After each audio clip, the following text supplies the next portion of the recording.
has come to our family. You remember our venerable house? Opulent and imperial, gazing proudly from its stoic perch above the moor. I lived all my years in that ancient, rumor-shadowed manor, fattened by decadence and luxury. And yet I began to tire of conventional extravagance. Singular, unsettling tales suggested the mansion itself was a gateway to some fabulous and unnameable power. With relic and ritual, I bent every effort towards the excavation and recovery of those long-buried secrets, exhausting what remained of our family fortune on swarthy workmen and sturdy shovels. At last, in the salt-soaked crags beneath the lowest foundations, we unearthed that damnable portal of antediluvian evil.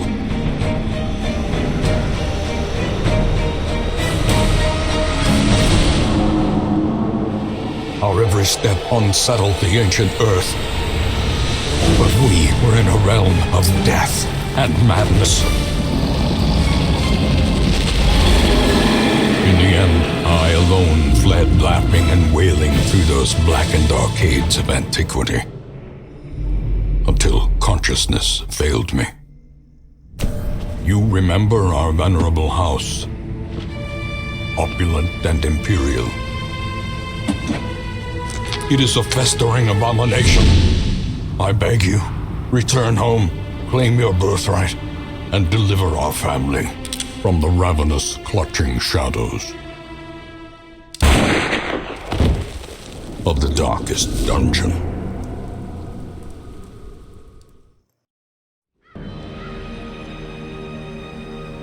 Hello and welcome to Darkest Dungeon, one of the very best game intro cinematics that I can think of. And this is another Throwback Thursday, and I've got probably, I don't know, any number of games, a half dozen or so different games that I never finished, but I loved, and I'm going to make a concerted effort to go back and finish them. So, Darkest Dungeon, for anybody who is not familiar with it, was really fairly popular for being kind of a smallish game a few years ago. I would say, I don't know, maybe, 5 or 6 years ago, probably. And it's really, really thematic. And I was just kind of in the mood to play something really kind of thematic and also kind of turn-based, which means I can kind of take my time and not feel some of the stress that you get from a real-time game, real-time battles like in Warhammer. So, yeah, anyway, so I'm going to go ahead, as you can see here, I've played it as far as week 19. Actually, I think I played it once a little bit farther than this, but I've never actually completed the campaign, so I do want to make sure that I actually do that this time. Whether or not I do the whole series on the channel will kind of depend on you guys and how interesting you all find this. Now, there is a Darkest Dungeon 2, which I don't own yet, but I'm obviously going to play it, because I like this first one so much. But in any case, I did want to actually get through the whole thing of Darkest Dungeon 1 before I started Darkest Dungeon 2. So let's just go ahead and take all of the different options here. Is this your first estate? The Crimson Court? No, that this is not my first estate. I do want to include Crimson Court, and of course we want to play on the highest difficulty setting here. So we've got Blood Moon campaigns are not for the faint of heart. Expect no quarter, no forgiveness. You must conquer the evil within a time and hero death limit. So Blood Moon is Stygian plus Crimson Court. Okay, sounds good to me. And we're going to call this Darkest GFI. Except we want a space here. Oh, no. All right, I guess we'll do it without a space.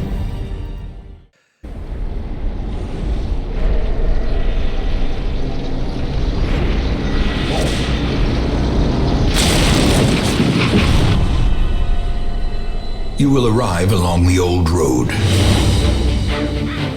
It winds with a troubling, serpent-like suggestion through the corrupted countryside, leading only, I fear, to ever more tenebrous places. There is a sickness in the ancient pitted cobbles of the old road, and on its writhing path you will face viciousness, violence, and perhaps other damnably transcendent terrors.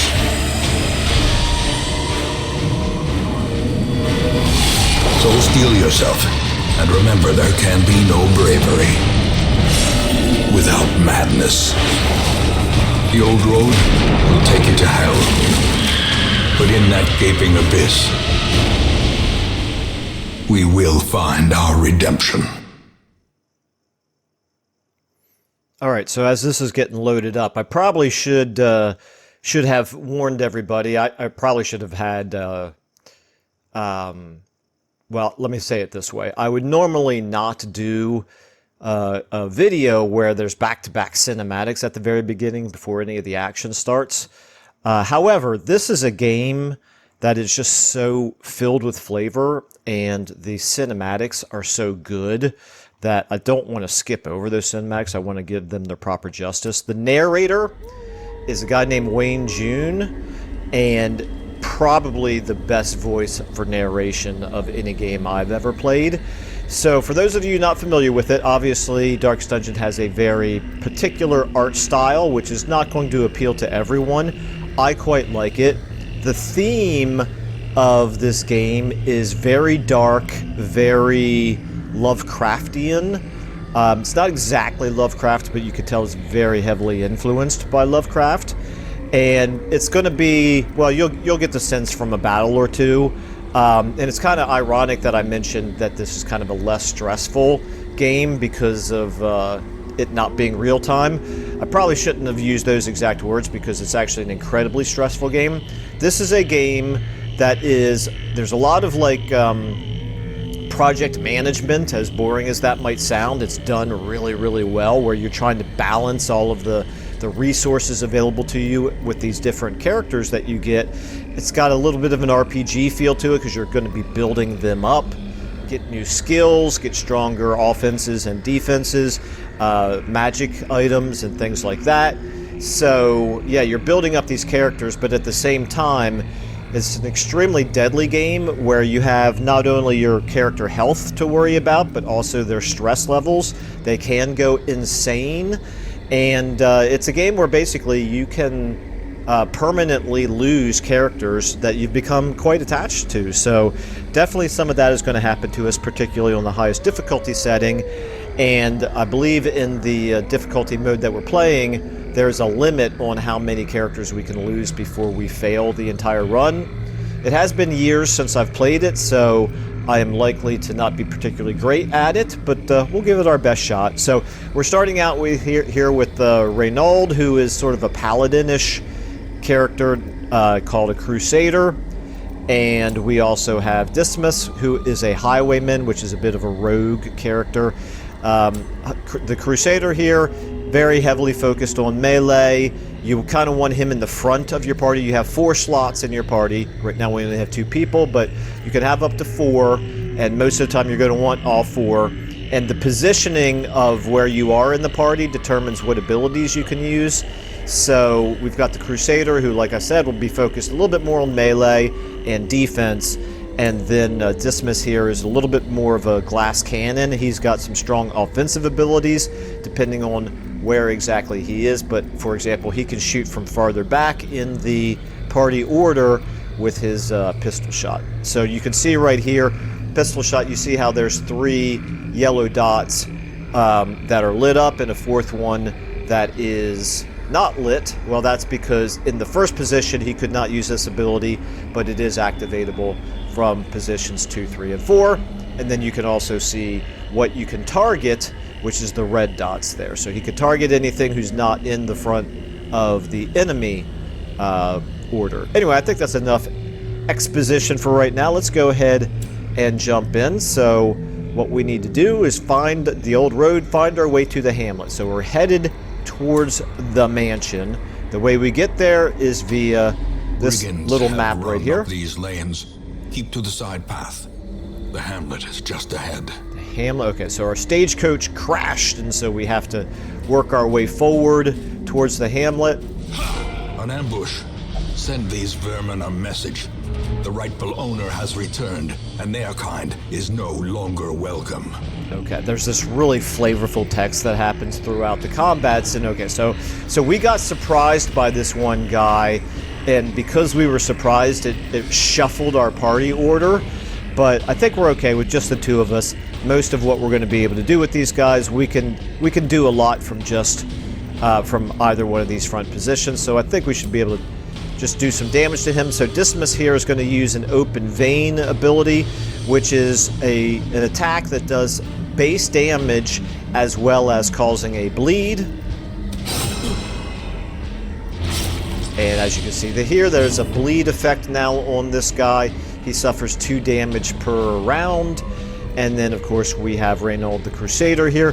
He can use his smite from either one of these front 2 positions. So I think since this guy is down to 8 points of health, we do damage 6 through 12 if we hit. This ability does do, it says plus 15% damage versus unholy. Well, this guy's not unholy, so it'll be basically just a regular old 100% damage. 6 through 12, we've got a really good chance at finishing him off if we hit. Gotta click on it first there, Michael. There we go, 8 points. He's dead. A faint hope blossoms. Okay, take all. So we got a little bit of money out of that, and then what we're going to do is we are going to reshuffle our characters, move it so that Reynold is back in front. We can do it with a single click by clicking on the default party order, or alternatively, you can click this move and then click your new spot and do it like that. So there we go. So back to our map here. We're going to continue to move towards this next encounter. Okay, now this is a special bit of, I forget what these things are called as a category, but anyway, it's like a special encounter. They're optional. You could walk right past them if you want to. Let's go ahead and at least read the text for it, however. This is a transcendent terror. Surely nothing good can come of a dialogue with the dead. Well, yeah, I mean, it's a terrible idea to talk to it, but because this is, you know, this is sort of an initial video to get people kind of used to this game, let's go ahead and do it, you know? Like I said, this is probably a terrible idea, but let's attempt to communicate with it. And you can select which character you want to actually do the interaction here. In this case, we'll go ahead and do it with Reynold, because why not? Okay, so absolutely atrocious result there. We gained 100 stress. The shadows whisper of conspiracy. Okay, 100 stress, which is just, I mean, absolutely terrible. Don't ever do that if you're playing this game for yourself. Let me put it to you that way. That was a terrible result. So at 200 stress, your character just dies. However, at 100 stress, they've already gone partially insane, and they've picked up a condition here, which in this case is paranoid. So if I take a look at him, he's paranoid. Paranoid is going to cause all kinds of weird things that are outside my control. I should go ahead and mention that he's also got, every character has their own special abilities, which are quirks, I should say, which are a combination of good things over here in this column and bad things over here in this column. So he's very particular in how he will look for stress relief in town. He's also a kleptomaniac, which is absolutely terrible. But he's a warrior of light, so as long as the torch is above 75, which is this up here at the top of the screen, then he'll do a little bit of additional damage, which is good. But unfortunately, yeah, paranoid, 100 stress, absolutely awful result. Let's go ahead and press on. Finish up this initial little adventure. Dispatch this thug in brutal fashion. Okay, we're paranoid, so every once in a while this character is going to do things, like I said, that I have no control over. But luckily, in this very first turn, I have been able to go ahead and do something. I have a chance to stun if I wanted to try to attack him. Now, we can see down here, he's got resistances, and the very first one is important for us here. He's got a stun resistance of 50%, so we have a much reduced chance of actually being able to stun him if I tried to use this ability. Stun can be quite powerful, but I think in this particular case what I probably want to do is just try to dish out as much damage as possible to reduce this the enemy down as quickly as possible. So let's go ahead and do a smite here. He can only attack this one guy because this one guy, great big guy like this, actually takes up 2 enemy slots. So if I look at what I can smite here, I can only smite the first 2 slots, which in this case is occupied by the same person.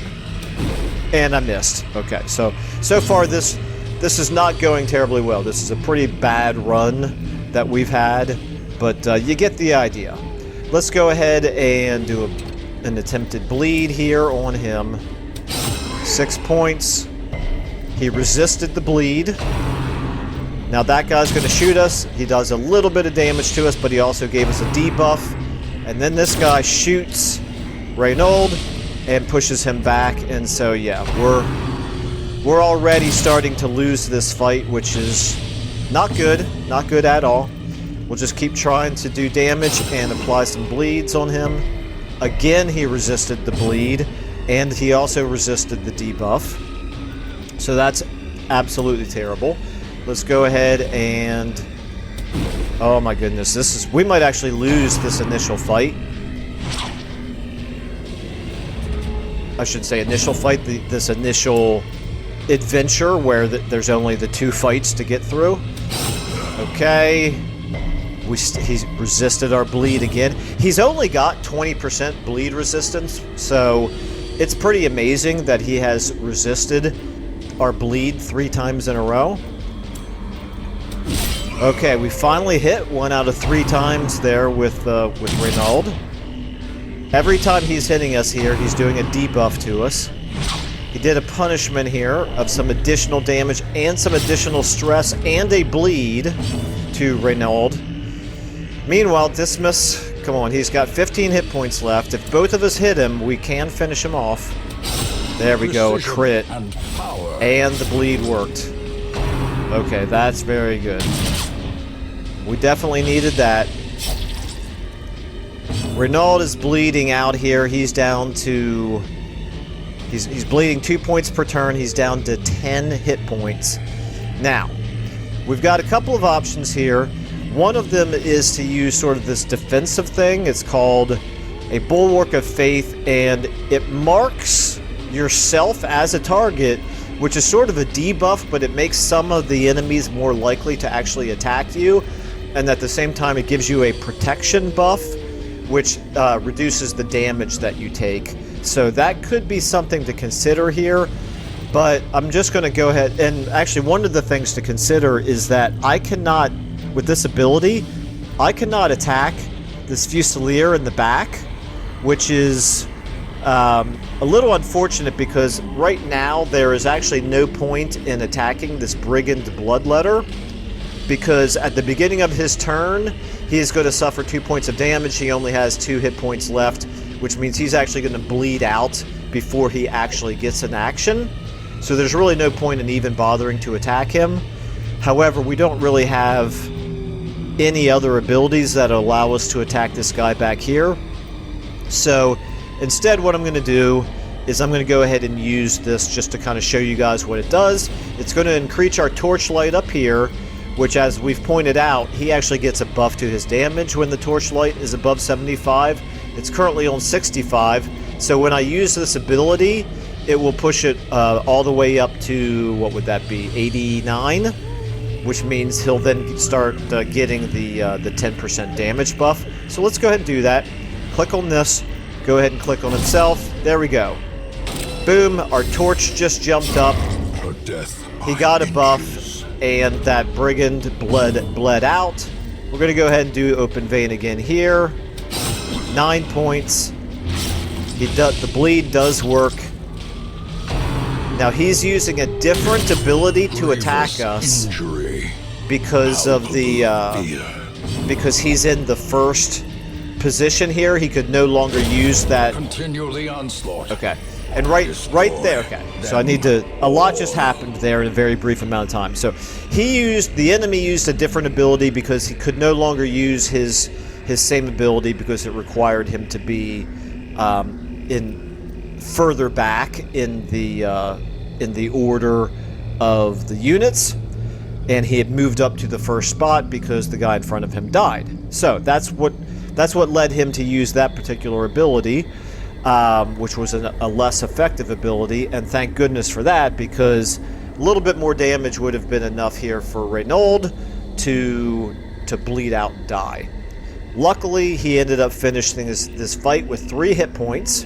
He did gain even more stress, so he's all the way up to 114 stress, which, believe me, is absolutely debilitating in this game. And you may have noticed that Reynold went ahead and made an attack on his own without my having any control over it, and that's because he's paranoid. When you have these special insanities, there are times where you actually just lose control of your character, and he'll do things that on his own. We're lucky that he actually chose to do an attack, because he could have done things like attacked his own teammate. That'll sometimes happen, or just completely pass on his turn, or move around within the party order for some reason on his own. So all of these different things can happen without your own control. So insanity, very, very big tactical consideration in this game.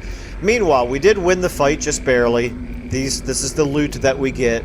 We got a little bit of money. Money's good for all kinds of things. Then there are different sort of like items here that you can acquire that you build up. They're all separate forms of currency, which help you to build up different buildings within your hamlet. We'll get to all that in a minute, but meanwhile, we're just going to go ahead and take all. We could go ahead and return directly to the hamlet now. We have finished the end of this little dungeon, but we're going to continue adventuring for a second so that I can show you this right here. So let's take a look here at Dismas, and this is what looks like a little treasure chest here, and when we click on it, we can see it is a bandit's trapped chest. Something doesn't look quite right with this one. Well, it's a stupid idea for us to go ahead and open the chest when we can see that it's trapped, but in the spirit of this playthrough, let's go ahead and do it anyway, and let's see what happens. It's trapped! Wow, what a surprise. Now, the good news is we resisted what it tried to do to us, which would have been to poison us, so we got no loot out of it, but at least we avoided getting the damage. It's unlikely it would have killed us, but it might have had some other negative effect as well. Now, what we just went through here is what would sort of be considered a dungeon, except in this case, it wasn't so much a dungeon, it was just us trying to get to the hamlet. So, quest complete, we're now going to go to our hamlet. We get a little victory screen here, tells us what all we gained in the total adventure there. We gained 5,000 gold, which is good. We gained those 4 deeds, which is good. And our characters get something. They may or may not get additional quirks at the end of each adventure. So, victory, we got winded. Our speed now is going to be a -1. This is sort of like initiative. We'll go later in each turn if our hit points drop below 50%. And then Dismas, he gets Hot to Trot, which is a +20 accuracy on the first round. This is actually quite nice. Plus 25% damage on first round, plus 5% crit on the first round. So that's actually pretty good. Safe to say Dismas fared better in this particular little dungeon than Reynold did.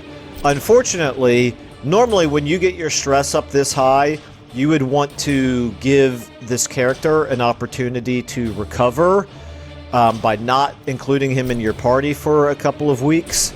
But yeah, we're not going to have that option because we just don't have enough. We're not going to have enough characters to fill up an entire party, which will make sense here in a moment. So return to town. Okay, we're now in our hamlet. Welcome this gives home, us a little bit of a summary here. This squalid hamlet, these corrupted lands, they are yours now. And you are bound to them. Alright, so in between going into the dungeons each week, you've got these buildings that you can make use of and also try to develop them to be better and better. Well, at the start, you only have access to some of them, but as the first few weeks progress, we will unlock more and more of them. Well, the most important one here at the very beginning is we definitely need to recruit new heroes. If I remember correctly, it's only going to allow us to recruit 2 new heroes, which means we'll get up to 4, which is great because we could fill out an entire party of 4. Unfortunately, yeah, like I said, normally you would never want to take a guy who's already got an affliction and has such high stress. You would ordinarily not want to have him included in your party, but we're going to have no choice, really. Stagecoach. Women and men, soldiers and outlaws, fools and corpses. All will find their way to us now that the road is clear. Alright, so we've got a lot of flavor here. I just realized I probably need to adjust the audio in this game. Sorry about that. I should have done that long before now. Let's go ahead and bring this down to... Let's leave the voice at... Let's try it at 70, and we'll bring the music down a bit more. Hopefully that'll be okay. Alright, let's try it. Save. Okay, back to the game here. Return to game. Alright, so now back to the stagecoach. Okay, so this is how we build up our stagecoaches. Remember the deeds that we picked up? Well, we can spend deeds to help improve our stagecoach, but different buildings require different items. So down here you can see all of your different types of items. The deeds that we've gotten so far are right here. Apparently we started with 10, so we gained 4 more, so we're up to a total of 14. There's also portraits, which is used to upgrade town buildings, as you can see. Busts, which same thing, and crests. So all of these 4 pieces of currency are used to upgrade buildings. Different buildings require different items.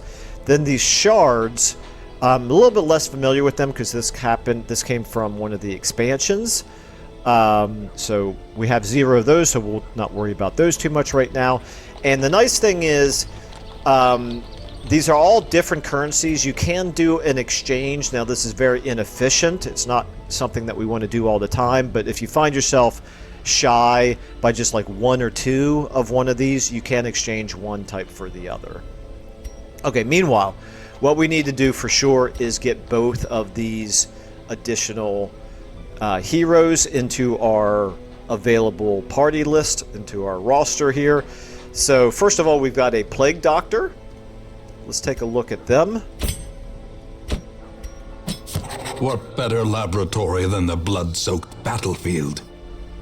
Okay, there's always flavor text for each of these different hero types, which is almost always worth listening to. So this Plague Doctor here, her name is Castle. Let's take a look at her. She's a manslayer, so she gets a bonus accuracy versus human and a bonus crit versus human. She gets minus 10% stress, which is very, very nice.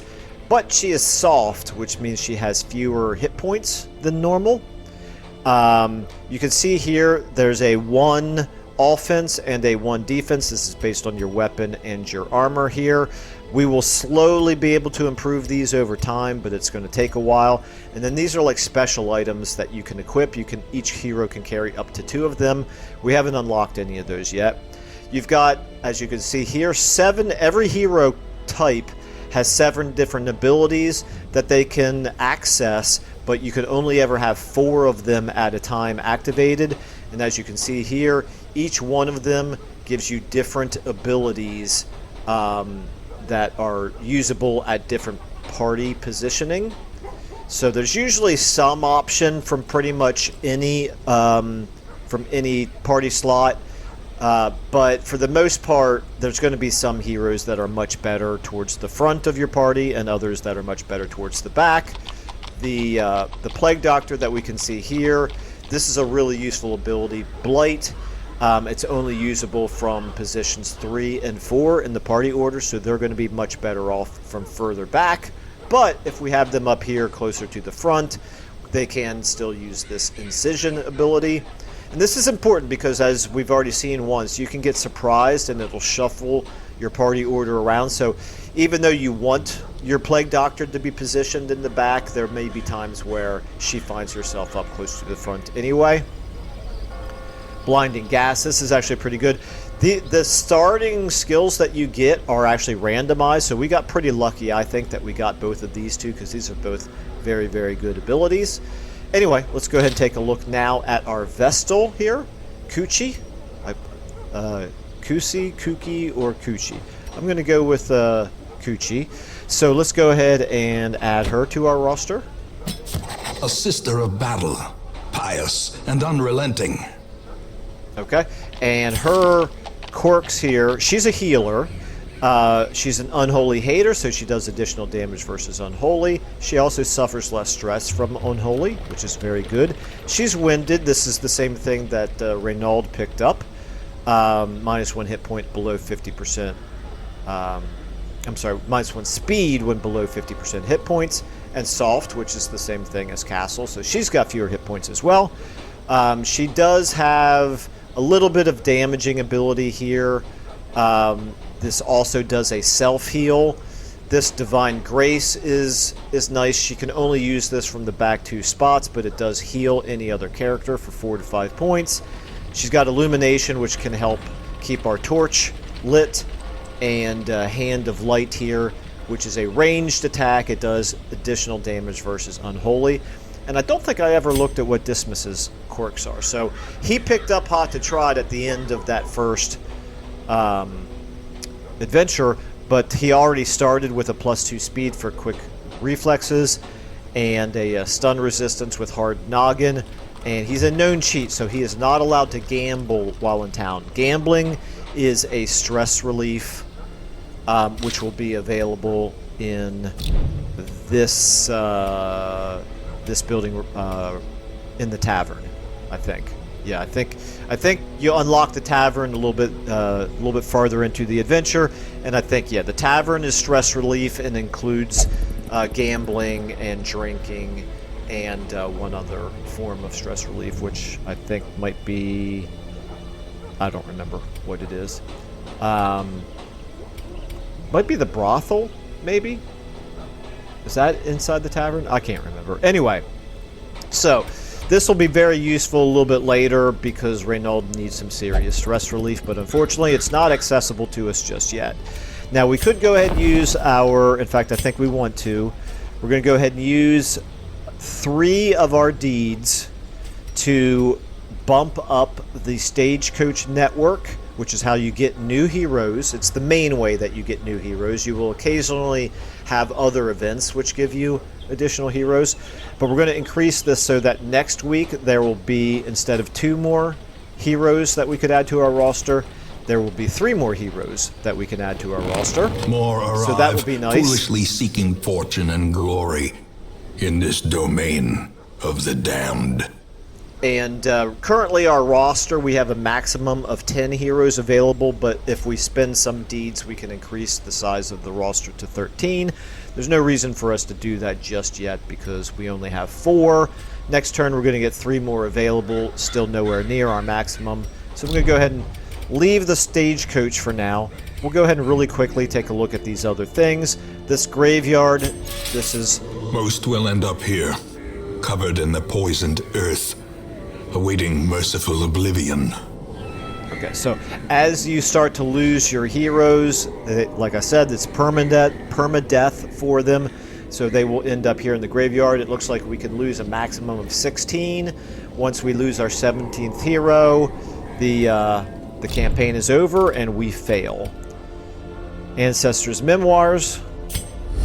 In time, you will know the tragic extent of my failings. Okay, so right now, this is how we could replay the cinematics that you have already seen in this video.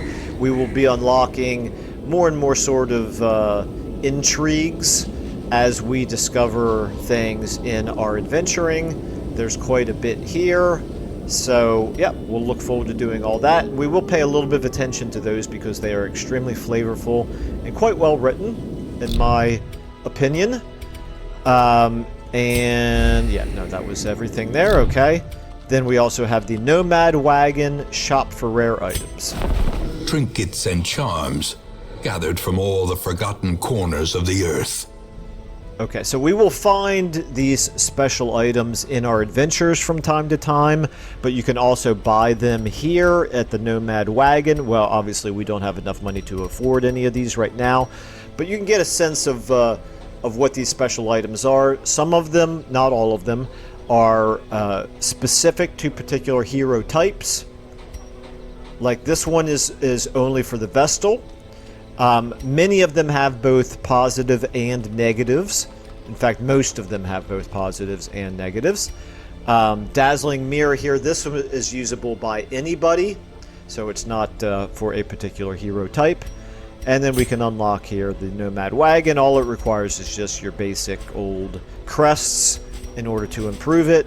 Well, this is, in my experience, this is not the best. I will not be using my resources here at the Nomad Wagon very much in the early going, so I'm not going to bother to improve it at all. Now, finally, let's get to the darkest dungeon type. So, normally, from week to week, we will pick particular characters to fill out our party of 4 and take them into a dungeon. In this case, we only have the 4 characters, so we're going to go ahead and obviously use all 4 of these. We're going to embark. A mecca of madness and morbidity. Your work begins. Okay, so these are all the different dungeons that we have available to us. We will unlock more and more as the campaign goes further on, and eventually the goal of the campaign is to clear out the darkest dungeon up here. More of these will pop up. As you can see, they're saying right now, it's suicide.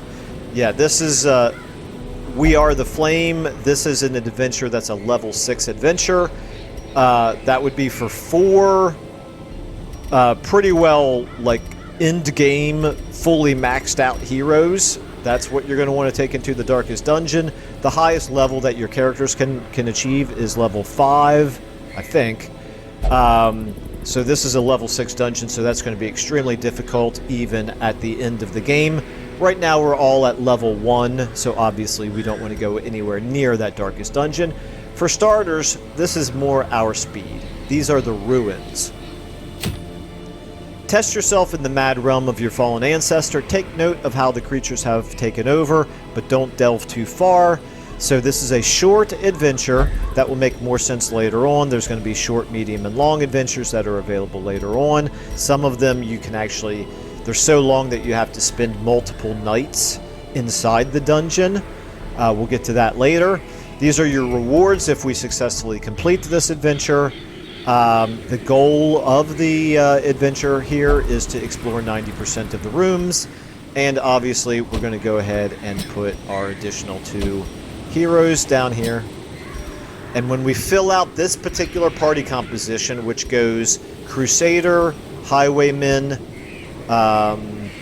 Plague Doctor, Vestal, then there's actually a name for this particular party composition. It's called the Usual Suspects, which makes sense because you always start out with these 4 as your first 4 options. Okay, now, next step, before we go into the dungeon itself, we have a chance to do some provisioning, which basically means just spending our money on supplies to take inside with us. The cost of preparedness, measured now in gold, later in blood. Now we have limited carrying capacity here. We have all of these slots. We're going to want to take a fair amount of food in with us. So you can take these one at a time, or I think, is it shift click? Shift click actually fills up the entire slot. So you can actually, go ahead and do that. We'll go ahead and take 12 food in with us. Food is going to pop up from time to time where you absolutely have to eat in order to avoid taking additional stress inside the dungeon, but also you can eat food periodically to improve your health. it's one of several different ways to improve your health inside a dungeon. We'll go ahead and take a couple of shovels. We'll go ahead and take one key with us. We don't have very much money, and I don't really remember. I think the starting dungeon is always the same layout, but I don't remember it very well, so I don't remember which of these are good to take. So we'll just take one of each. You'll see what they're used for. They're used for different special encounters that you will find throughout the dungeons. Certain dungeon types, like we're going into the ruins, but if we went into the graveyard, that's a different type of a dungeon. The cove is a different type. There are different types of encounters that you're likely to find inside each of the different types of dungeons. But one thing that you're going to need in almost all of them are torches. So let's go ahead and give ourselves a healthy number of torches here. I think if I just right-click on them... No, I'm sorry. Control-click. Control-click lets me add one at a time. Let's go ahead and do 5 torches. Hopefully that's enough. If it's not enough, both Reynald here, our Crusader, and our Vestal here have the ability to increase the torchlight. So there we go. We're spending money. We're taking supplies in with us. We will burn through these supplies as we adventure through the dungeon. And once you go in, you cannot come back out again unless you finish it and succeed, or if you do decide to come back out, which you can do by running away, you do automatically fail. And since we have a time limit in this campaign, it would be a really bad idea for us to fail. At least it'll probably happen from time to time, but we want to do it as infrequently as possible. These guys both started with 25 stress, and of course your stress from one adventure to the next does carry over, which is why you need the stress relief in town. So unfortunately Reynald here is starting this dungeon with 100 stress and with paranoid. So yeah, not good. Not what you want to start out a dungeon with. Alright, anyway, let's go ahead and move to the next room here.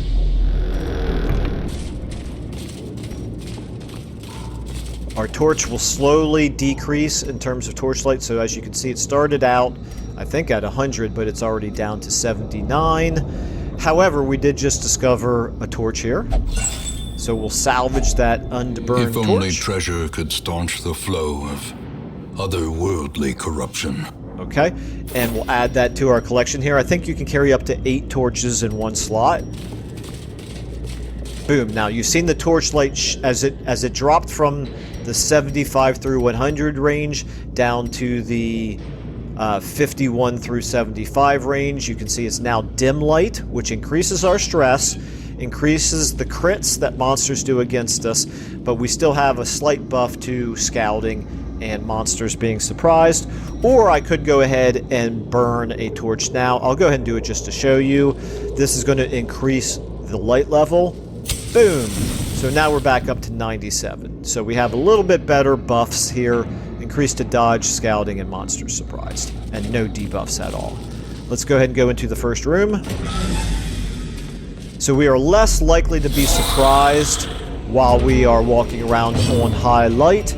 Now, one thing that's a nice challenge to do in this game is to actually, I forget what they call it, but what the run is called, but basically to not use your torch at all, to immediately put out your torch, and, you know, as you go into a dungeon, put out the torch and never add to it.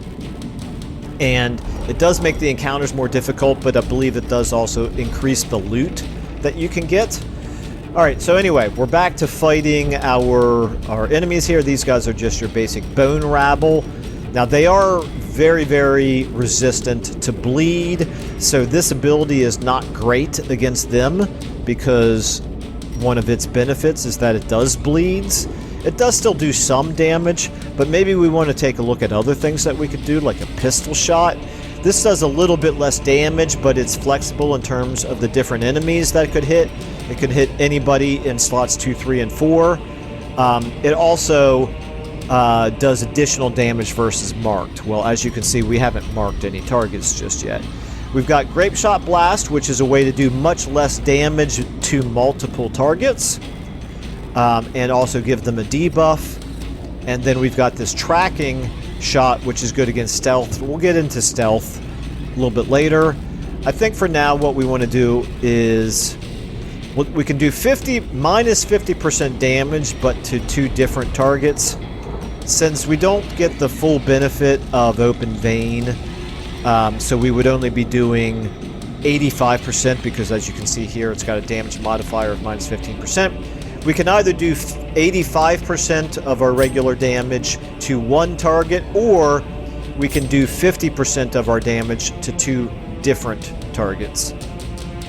Wait a minute, I thought it said minus 50%, but no, I'm sorry, my mistake. It's minus 15%. Oh no, I'm sorry, Grape Shot Blast is the one that is, yeah, minus 50% to 2 different targets. I'm sorry, I was looking at Pistol Shot, that would be a mistake. So we'll go ahead and do Grape Shot Blast, and it'll roll separate attack rolls on each of the 2 of them. He hit both of them. He did pretty decent damage to both of them. Okay. Now, because these 2 abilities that I said are very good abilities, they can only hit enemies that are in the 3 and 4 slots back here, so I can't use them. But what I can do is this Incision. Again, unfortunate, it does a bleed, which is not very good for us. But at this point, we can do enough damage to kill one of these guys, so let's go ahead and try it. Continue the onslaught. It's not a great attack, but it was worth doing. Since he already was damaged, and he did a attack of his own. He did 2 points of damage there to Dismiss, and now Judgment Heal here, which is a self-heal, but it also does damage to the enemy. That's what we're gonna possibly do, or I could go ahead and cast a healing spell on Dismiss if I wanted to. I think I'm going to go ahead and do that, because this guy's going to be pretty easy to kill. And so this gives us an opportunity to just go ahead and heal back up the 2 points of damage that he took. And you may have noticed here that when Castle killed this unit, she actually gained back a little bit of additional stress. So she went from 25 stress down to 22, which is quite good.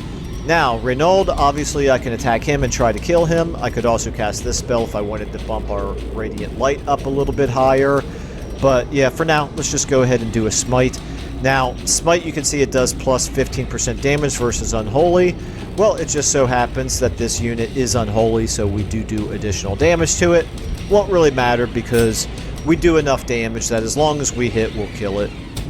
There we go. Formation is broken. He did not get any stress relief, so it's random whether or not you get stress relief from killing enemies.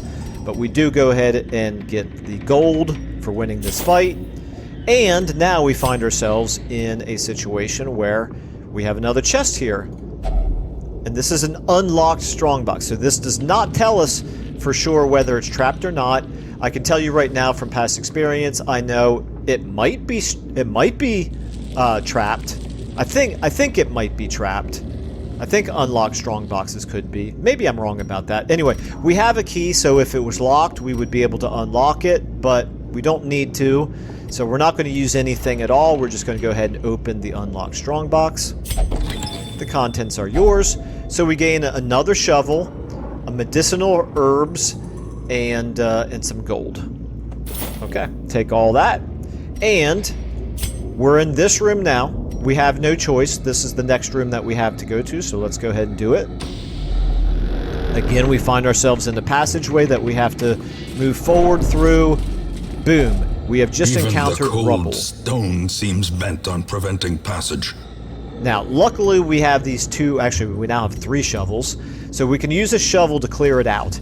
If I did not have a shovel, I could have cleared it out by hand, but it takes longer. It reduces our light because it takes a long time, and I believe it also does... I think it does damage to you, but it might do damage and stress to you. I don't remember exactly what happens, but basically you want to make sure that you always have enough shovels with you that you can clear out these obstacles without any difficulty. There we go, it's been cleared out. Now we can continue to move on. Okay, again, our torch has dropped down. I'm sorry, our torch light has dropped down.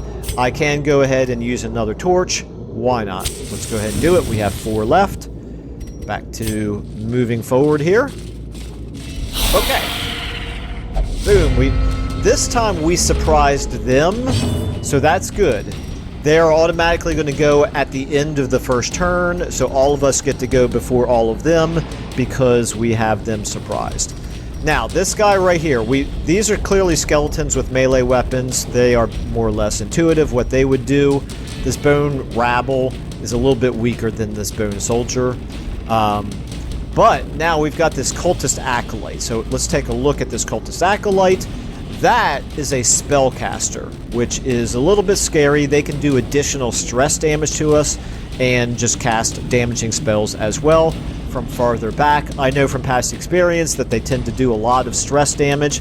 We're not in great shape stress-wise, whereas we are all at full health. So I'm going to consider her a priority target because we can afford to take a little bit of damage more than we could afford to take a lot of additional stress.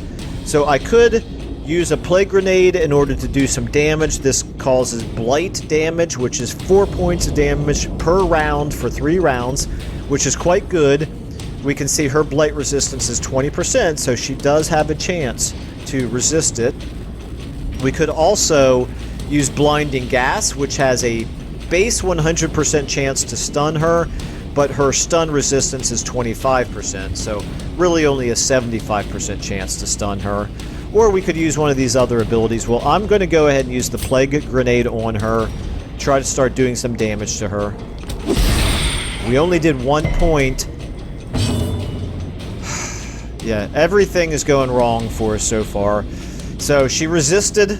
We had an 80% chance of applying that blight to her. She resisted it, so she's not taking any poison damage, which is very, very unfortunate. Open vein, if we tried to use this, we cannot attack her with it because we can only attack the first 2 enemy positions with it. And we don't want to attack them with it because they're pretty much immune to bleed. So instead, we will use our pistol shot, try to do damage to her with our pistol shot. Okay, there we go. That's very good. We finally got lucky. So we critted her, killed her in 1 shot. Very nice. Actually gained the benefit of...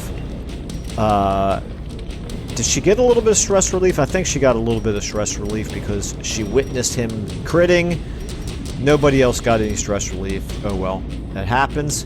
We don't need to do a heal right now because we're all at full health. So we'll go ahead and use this judgment. It's a self-heal, but it also does some damage to them. Let's go ahead and burn down... let's kill the easy one first, I guess. 6 points. And now finally, Reynald can go. Again, all of our characters got to go before any of them because we surprised them. This zealous accusation, as you can see, that it hits the 2 red dots there in the front. The fact that there's a line between the red dots means that it hits both, as opposed to this, which means it's a choice of one or the other. So we'll go ahead and do this zealous accusation because it hits both. Now he does do bonus damage with that smite, but since we have a chance at actually killing, since he only has 4 hit points left anyway, as long as we hit, we will kill this one and additionally do some extra damage to the other one. There we go. Killed one, did 5 points to the other. Okay, he did his basic attack there and did 5 points of damage to Castle here, our plague doctor. She is now going to... What I'm going to do is, instead of attacking her, because I could attack her and probably have a pretty good chance, 3 to 6 damage. We have a decent chance of go ahead and killing it. But what I'm going to do instead is I'm actually going to do a buff spell to prolong. I'm going to do this because I'm not going to kill it just yet. I'm going to prolong my turn, which will give my Vestal an opportunity to go, which will heal Castle. She'll get a chance to heal up the damage that Castle took here. It's a risk because this skeleton might still go before one of my others, but what I'm hoping is that my Vestal will go before the skeleton, giving me a chance to cast heal. So let's go ahead and use it. We gave her a buff. Okay. I still kind of want the Vestal to get a chance to go, but now I'm getting into the territory of, do I want to just go ahead and kill it? 4 to 8 damage. I'm gonna go ahead and do this attack and hope that I don't quite kill it. 4 points, that's good.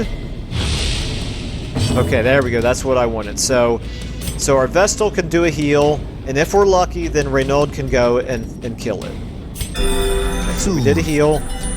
Healed those 5 points. Now it goes and did exactly the same amount of damage. Okay, so that was pointless for me to go ahead and try to do all that to heal it up. Let's just go ahead and kill it at this point. Boom. Okay. As the fiend falls. That's the kind of resource juggling that you find yourself trying to do, though, is buying yourself some time to do some heals in combat before finishing off the enemy. Not that big of a deal here in the early going, but it becomes a bigger deal as you get into more difficult dungeons. Let's go ahead and take all. And then let's go ahead and move into the next room. Now, we don't know what's in this next room. Sometimes you will get a little bit of additional scouting done, so you'll actually know what's in the different rooms, but so far that has not happened. Okay, this room was empty, thankfully, and here we go. Here's scouting, so we can now see what is in some of these other rooms. We know that room right there is empty. We have our choice now of which direction we want to go. If we go up in this direction, we will move to a room that has both a battle and treasure.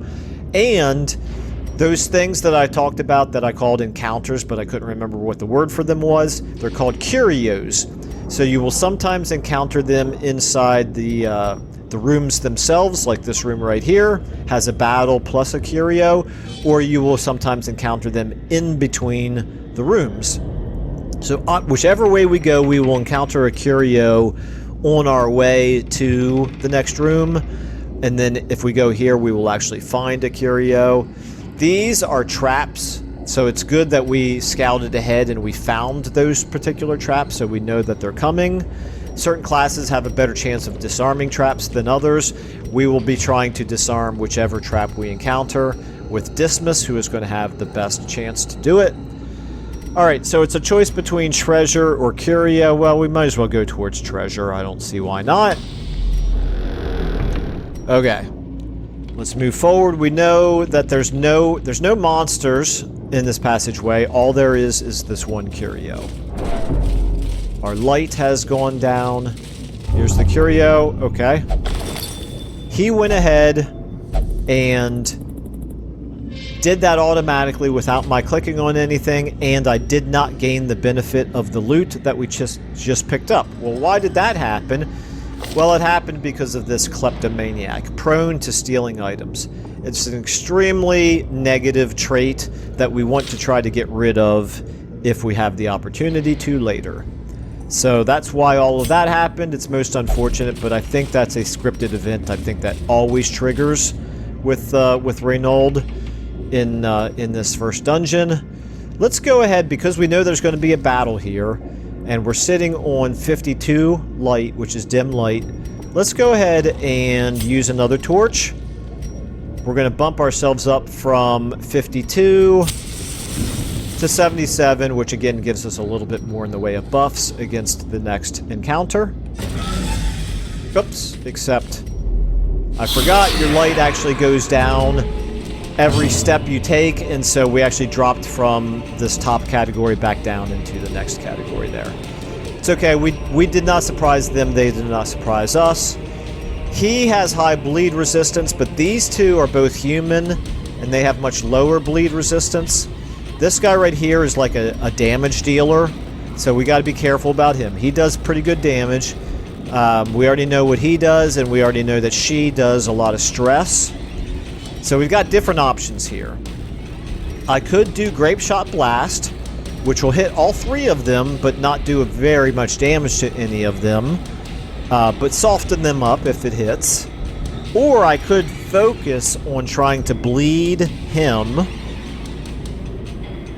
I think what I'm going to do, let's use the Grape Shot Blast again. It's a way to maximize the damage potentially against 3 different enemies. It just happens to hit all 3 of the front 3 enemies, so it's a good use. We hit all 3 of them, so that's good.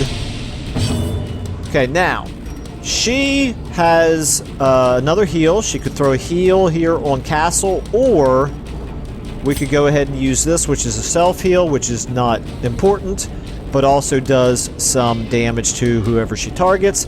I want to try to do maximum damage here to this Acolyte as quickly as possible, so we're going to use this damaging ability on her. She dodged. It's very unfortunate. And now she did an Eldritch Pull, which she just reshuffled our party order and caused us stress damage, which is extremely unfortunate. So Reynald, what he's going to do here at this point, he is going to mark himself, which means he's going to suffer a little bit of additional damage from some of the enemy abilities when they attack him, but it's going to make it more likely that they will attack him. And the reason that he's going to do this is because he's got the most hit points of anybody in our party, and it also gives him a buff of plus 20% protection, so they're more likely to attack him. They sometimes will do additional damage to him, but he's got the benefit of taking less damage because of the protection. It's also going to add 24 to the torchlight, which is good. So there we go. That's the kind of situation that you might want. It's not necessarily the right thing to do. I just kind of wanted to show what that ability does. As you can see, our light here did get a little bit brighter. Meanwhile, we could go ahead and we could move backwards, but that would end up using his entire turn. Or we could do this Emboldening Vapors, which gives a damage and speed buff to whoever we use it on. Or we could try to use this attack right here. Well, this is not a particularly good attack. It does 4 to 7 damage. It has a chance of bleeding, but instead, I'm going to go ahead and use this Emboldening Vapors and give it to... I'm going to give it to Reynald here so that he can do bonus damage. So he's now got 2 different buffs on him. He took 5 points of damage. He resisted the bleed, which is good. 2 more points of damage to him. So as you can see, they're more likely to attack him. Okay. That's terrible. So because he's paranoid, he spoke up there and he caused additional stress to all of our other characters. This is just awful, awful, awful. But he does have buffs on him. He does do some additional damage. I could do a stun, but instead I'm going to do... With Zealous Accusation, I'd do 3 to 7 damage. Well, that's not going to be enough to kill that guy. Let's go ahead and smite him. We do bonus damage versus him. Hopefully we can kill him. 10 Confidence points. Okay. surges as the enemy crumbles. That's good. Rend for the Old Gods. Again, attacking Reynald.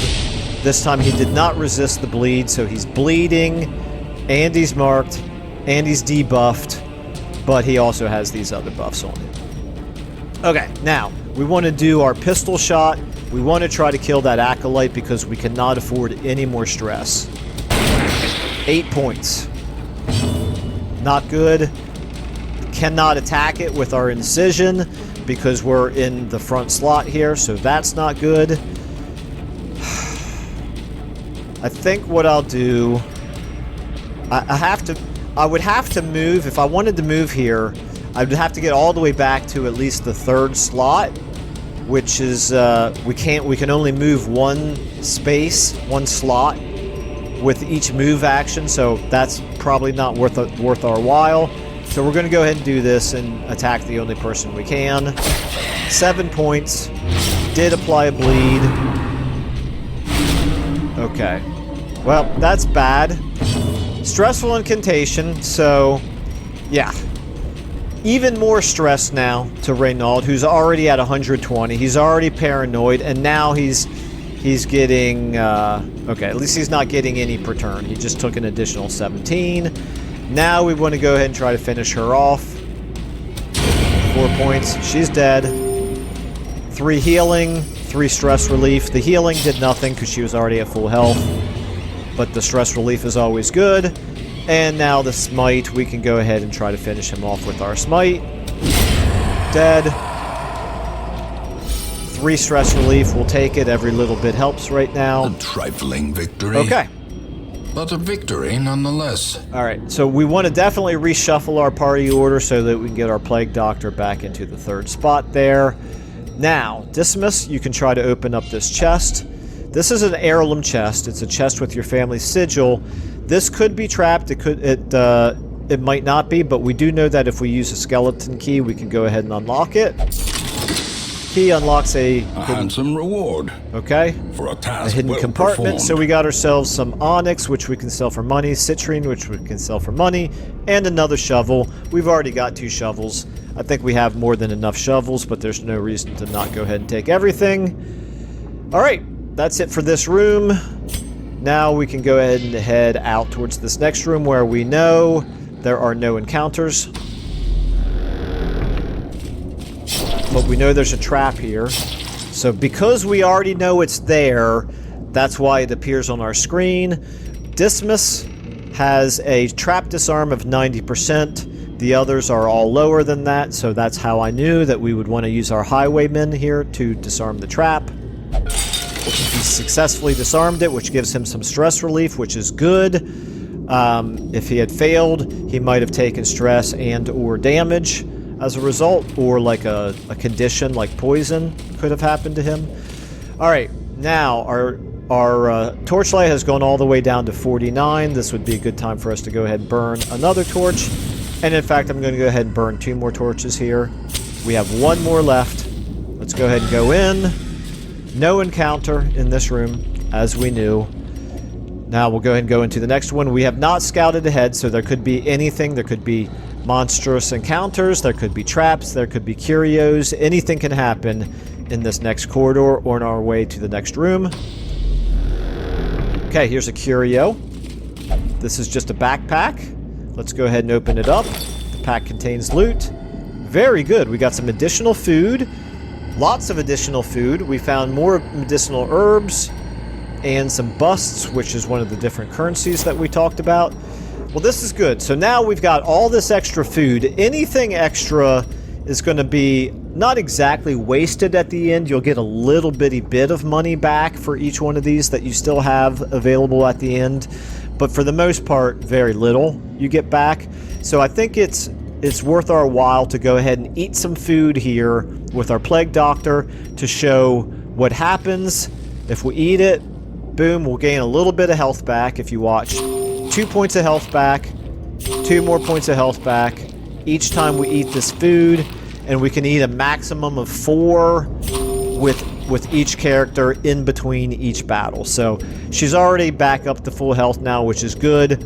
But had she not been back up to full health, we would not have been able to eat anymore, because 4 is the maximum for any particular character until we have another encounter. Meanwhile, Renaud, same thing. He has taken damage. Let's go ahead and eat some food with him.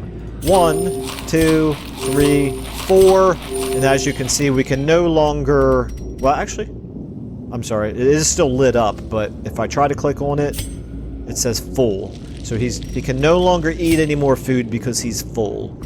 So he is at less than maximum, but it's fine. We're far more worried about stress with him than we are about his health. Okay, hunger. So this is a random event that can pop up from time to time. When it does pop up, you better hope that you have food. You will regain some of your health when you do it. If you don't have any food to eat, then you take additional damage plus some additional stress damage. So we don't want to do that. We want to eat the food. Good thing we were carrying plenty around. Now we're going ahead. I'm going to go ahead and use our last torch here. We have no more ability to increase the radiant light with torches, but we still do have some skills that will allow us to do so if we have a combat. We do not have a combat here, so let's go back into...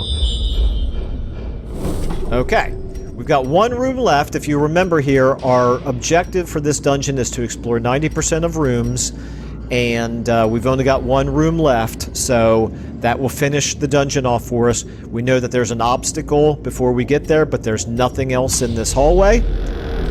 So here we go.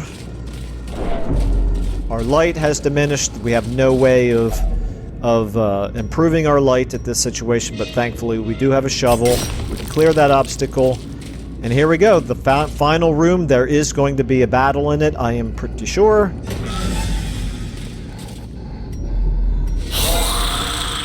Okay.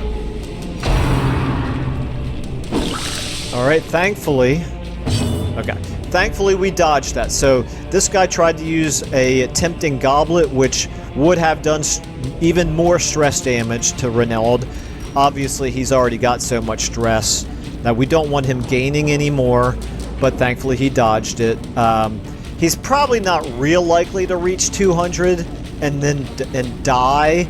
However, the more stress he has, the longer it will take for him to recover. So it's already going to take him a very long time. He's already not going to be able to join us in the next dungeon, and probably for several more weeks. Okay, back to you.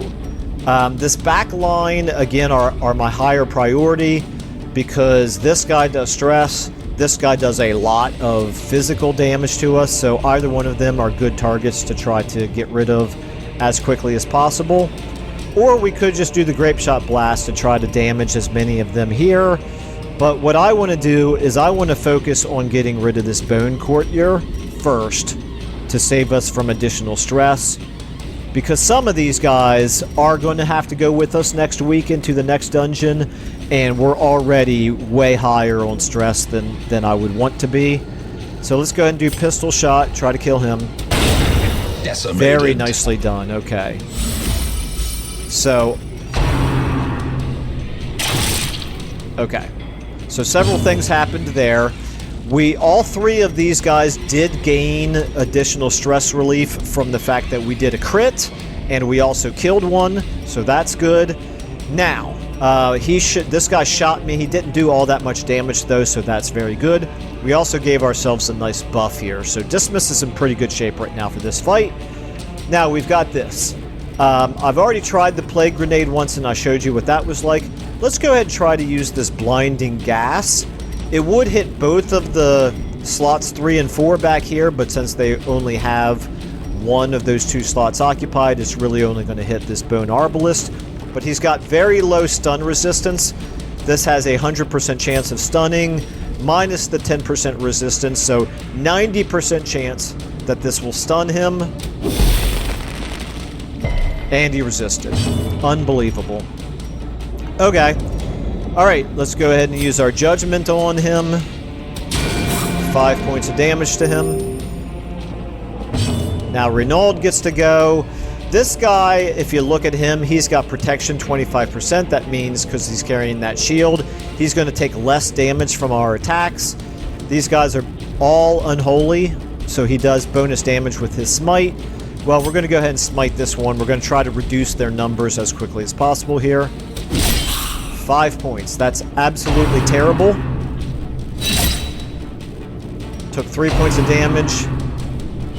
3 points of damage. Okay, so both of our top two guys here are taking damage. At least the Paranoid has not caused us a problem just yet. Okay, Dismas, let's go ahead and keep trying to do damage to this guy. 9 points. He's down to 4. Now, if we successfully hit him with a Plague Grenade and he doesn't resist it, he's got 10% Blight resistance, so 100% Blight chance, 10% resistance, 90% chance to do Blight damage to him. And he's only got 4 hit points left. As long as he doesn't resist it, he will take enough damage from this Blight that will kill him at the beginning of his next turn. Fingers crossed. There are no words. There are no words as to what is happening here. Okay, so he resisted. Again, he had a 10% chance of doing it.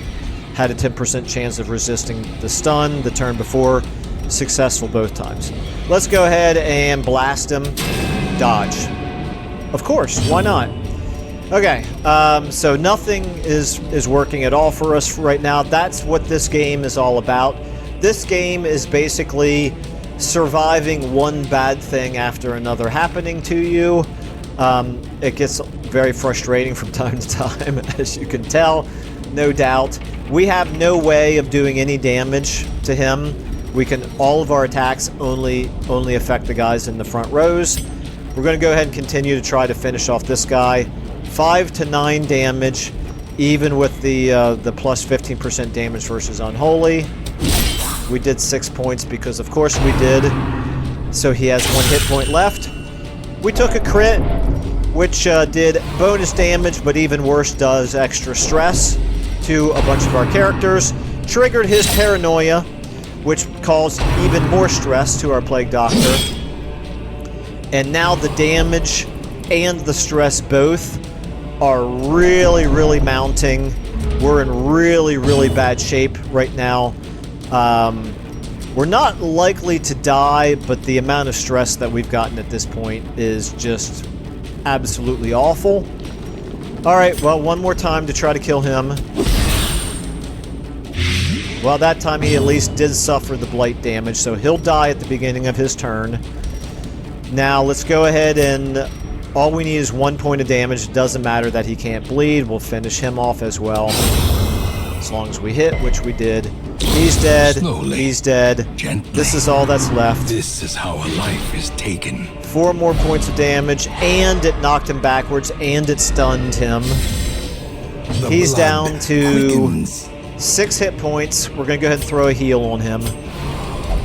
Nope.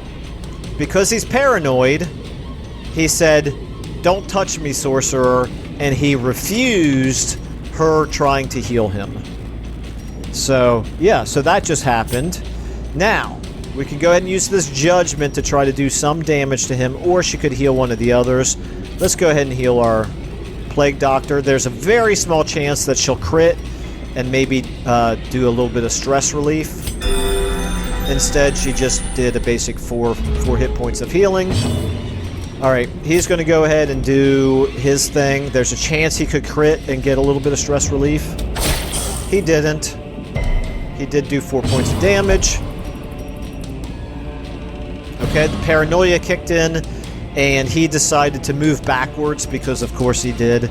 So, effectively, he wasted his entire turn moving backwards because he's paranoid. Now we're going to waste his turn moving forwards again.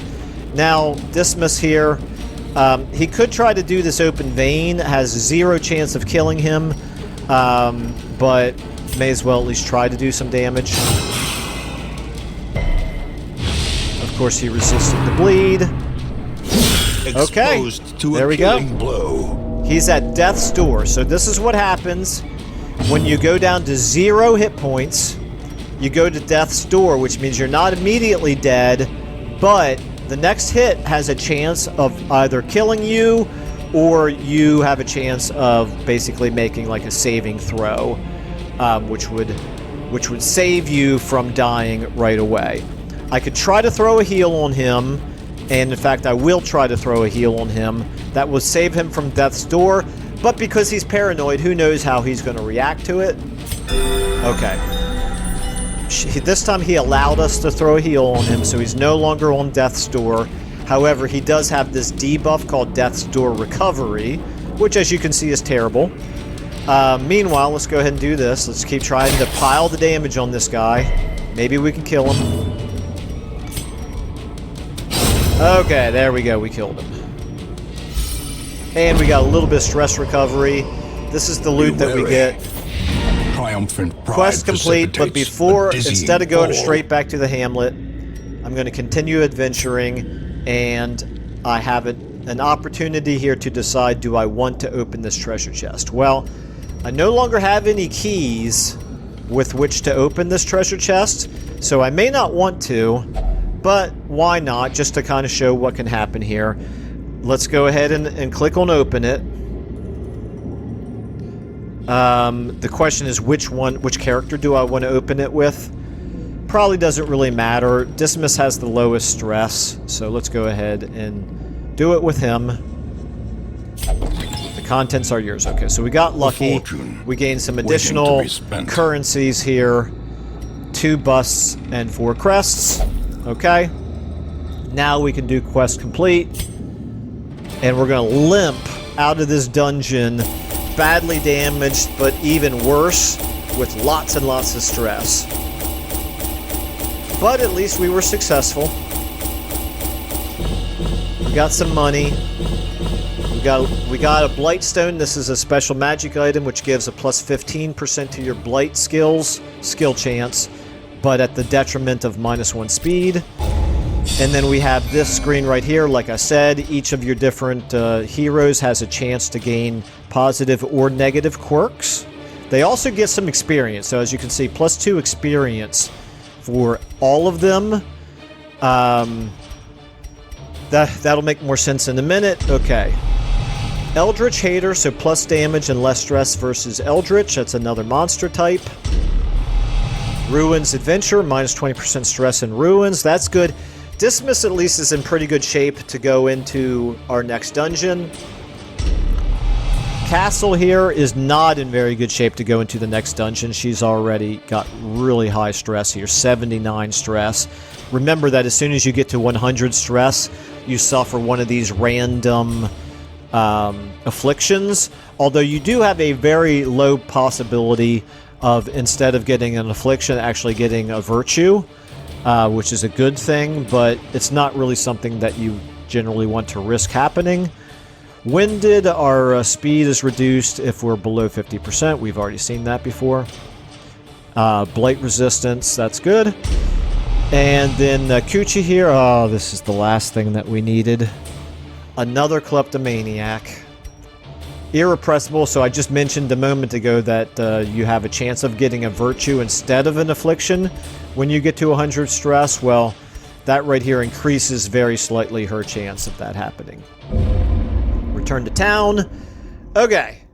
Well, we are... The tents are pitched. I haven't been banners keeping fly, time here, but I know and that the this has been corpse going on wagons for a long stand at the time. ready. The Sorry. circus has come to town. I accidentally spoke over Wayne June. I should never speak over Wayne June. So you missed this particular little flavorful quote that he gave. But now, so this is a random event that happens from time to time, from week to week. A traveling circus has arrived on the outskirts of town and enter the ring this week to relieve 10 stress from all heroes. Well, that's a PvP thing. You can battle against other players, obviously, other humans. Don't know that we're going to want to do that. Anyway, there's a lot more to cover here, but I'm kind of worn out, kind of stressed out, just like most of my heroes are. So I think we're going to wrap it up here for the first episode, but that's Darkest Dungeon for you.